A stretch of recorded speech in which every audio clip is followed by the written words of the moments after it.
Get ready. 5 seconds. Start.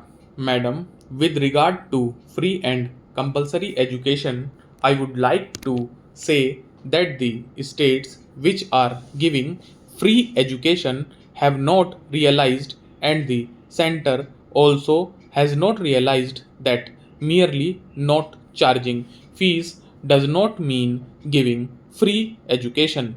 The cost of textbooks, the often changed textbooks, the cost of paper material, and the compulsion about using paper and pencil or paper and ball pen right from the primary stage, the cost of uniforms, the cost in respect of games fees, all this comes to so much that the words free educations became a mockery.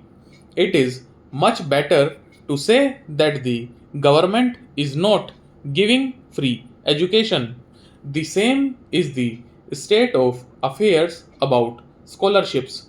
I went to a district headquarters to find out what information could be passed on up to the village level about the various scholarships and facilities available right from the center to the state, and you would be surprised, madam, that the central district authority of the place, or even the headquarters authority of the place, is not at all aware that there are scholarships available not only to the sections of students which I do not want to repeat, but also to the children of the defense personnel and the children of the railway personnel. I can say here that one can almost challenge the education ministry to produce an overall picture within a week's time and show what are the requirements of compulsory education in the whole country as far as funds are concerned and how much is being spent. I come to the point of lack of coordination. The education ministry does not know that there are very many scholarships today open to children of the personnel employed under the various ministries, for example, the defense ministry, the railways, the labor ministry, and various other ministries of that type. Only if all those resources are pooled together and a complete picture of educational expenditure is taken, will they be able to say what expenditure is being incurred, what facilities are available, and what scholarships are available. I would therefore like to say that it was very heartening to hear only this morning on Doordarshan that the Prime Minister had reiterated that there would be no reduction in the expenditure on health and education because these are very important organs of development of a nation. Time and again, we are assured by the government that there will not be any curtailment in the expenditure on education at the primary stage and on women's education.